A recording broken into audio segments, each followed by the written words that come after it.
बहुत समय पहले की बात है, जब पृथ्वी पर त्रेता युग चल रहा था। तब राक्षसों का एक अत्यंत शक्तिशाली कुल हुआ करता था, पुलस्त्य वंश। इसी वंश में रावण का जन्म हुआ था। रावण का पिता था ऋषि विश्वश्रवा, जो ब्रह्मा के पुत्र पुलस्त्य ऋषि के वंशज थे। रावण की माता का नाम कैकसी था, जो राक्षसी कुल की थी और अपने पुत्र को बलशाली, तेजस्वी और अजय बनाना चाहती थी। कैकसी ने घोर तपस्या कर भगवान ब्रह्मा को प्रसन्न किया और एक ऐसा पुत्र मांगा जो देवताओं को भी पराजित कर सके। ब्रह्मा जी ने वरदान दिया और कालांतर में रावण का जन्म हुआ। उसके साथ उनके 3 भाई कुंभकर्ण, विभीषण और शूर्पणखा नाम की बहन भी उत्पन्न हुए। रावण जन्म से ही असाधारण था। उसका रंग काला, आंखें अग्नि की तरह चमकदार और उसकी बुद्धि अत्यंत प्रखर थी। जन्म के कुछ ही वर्षों में वह वेदों और शास्त्रों में निपुण हो गया, किंतु उसमें क्रोध, अहंकार और शक्ति की भूख जन्म से ही थी। यौवन की अवस्था में आते ही रावण के भीतर एक अद्वितीय जिज्ञासा और शक्ति प्राप्ति की लालसा जाग उठी। वह जानता था कि केवल ज्ञान से नहीं, अपितु तपस्या और ब्रह्मा के वरदान से ही वह समस्त त्रिलोक पर शासन कर सकता है। रावण ने अपने भाइयों कुंभकर्ण और विभीषण के साथ महान तपस्या का संकल्प लिया। वे तीनों त्रिकूट पर्वत पर चले गए और कठोर तपस्या करने लगे। रावण ने अपनी आत्मा को अग्नि में जलाया, अपने अंगों को काट काट कर ब्रह्मा को अर्पित किया। 10 सिरों में से एक एक सिर काट कर उसने ब्रह्मा को अर्पण किया। जैसे ही वह 10वां सिर काटने लगा, ब्रह्मा जी प्रकट हो गए और बोले, रावण, मैं तुम्हारी तपस्या से अत्यंत प्रसन्न हूँ। वर मांगो। रावण ने मांगा, मुझे देव, दैत्य, गंधर्व, यक्ष और किन्नरों से अमरता दी जाए। ब्रह्मा जी बोले, रावण, अमरता किसी को नहीं दी जा सकती। कोई न कोई तो तुम्हारा वध अवश्य करेगा, किंतु मैं तुम्हें वर देता हूँ कि देव, दैत्य, गंधर्व, यक्ष, किन्नर कोई भी तुम्हें पराजित नहीं कर सकेगा। रावण ने सोचा कि मनुष्य तो तुच्छ प्राणी है, उनसे क्या भय। इसके बाद ब्रह्मा ने उसे अनेकों शक्तियां दी, अमोघ अस्त्र, मायावी बल और वरदान कि जब तक वह भूमि को नहीं छोड़ेगा, कोई उसे पराजित नहीं कर सकेगा।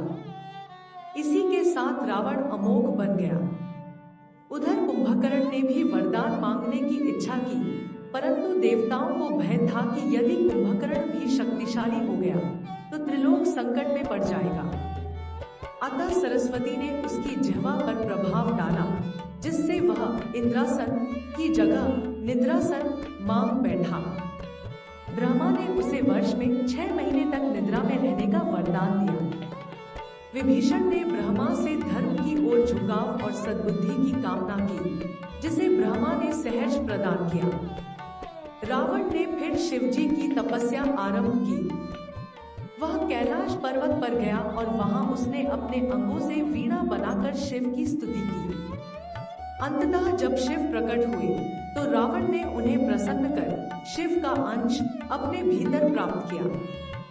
तभी से उसका एक नाम रावणेश्वर भी पड़ा।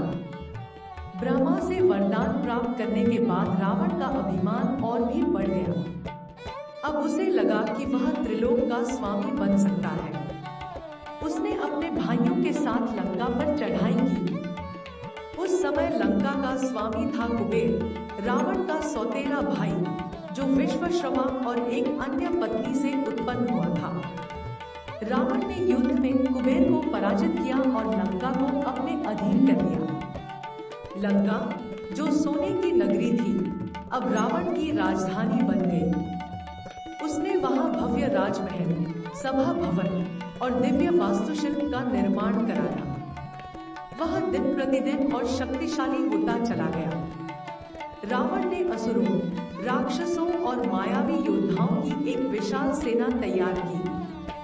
उसने अपने मंत्रियों में प्रहस्त, धूम्राक्ष, अक्षय कुमार, मेघनाद, महोदर, निकुंभ, अतिकाय और विरूपाक्ष जैसे वीरों को नियुक्त किया। उसकी सेना के पास आकाश मार्ग से युद्ध करने की क्षमता थी और अनेक यंत्र तंत्र से सुसज्जित विमान थे। अब रावण ने संकल्प किया कि वह समस्त दिशाओं पर विजय प्राप्त करेगा। उसने उत्तर दिशा की ओर बढ़ते हुए यक्षों, गंधर्वों और नागों को परास्त किया। पूर्व में उसने असुरों को अपने अधीन किया, दक्षिण में राक्षसों को एकत्र कर लंका को महाशक्ति बनाया और पश्चिम दिशा में गंधर्व लोक तक अपने अधिकार का विस्तार किया। उसने यमलोक, वरुणलोक और इंद्रलोक पर भी चढ़ाई की। यमराज, वरुण और इंद्र सभी रावण से पराजित होकर भाग निकले या संधि करने को बाध्य हो गए। ब्रह्मा के वरदान और शिव के आशीर्वाद के कारण रावण को कोई रोक नहीं पा रहा था। कुबेर का पुष्पक विमान भी रावण ने छीन लिया और अब वह आकाश मार्ग से कहीं भी यात्रा कर सकता था। रावण अब स्वयं को भगवान के समकक्ष समझने लगा। उसने अपने दरबार में घोषणा कर दी, रावण ही इस सृष्टि का अधिपति है। देव, असुर, मनुष्य सभी मेरे अधीन हैं। उसकी माया इतनी बढ़ गई थी कि साधु संत भी डरकर लंका नहीं आते थे। वह अपनी शक्ति से गर्वित होकर धर्म का उल्लंघन करने लगा, किंतु उसका भाई विभीषण बार बार उसे सावधान करता रहा, भैया, धर्म का मार्ग छोड़ने वाले का अंत निश्चित है। परंतु रावण अब किसी की नहीं सुनता था।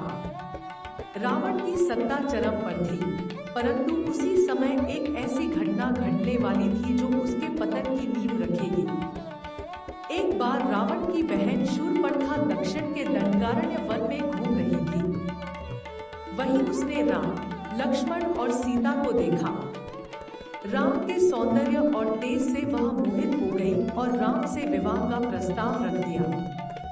राम ने मुस्कुराते हुए कहा, मैं तो पहले से विवाहित हूँ, तुम मेरे भाई लक्ष्मण से पूछ लो। शूर्पणखा लक्ष्मण के पास गई, पर लक्ष्मण ने भी उसे मजाक में टाल दिया।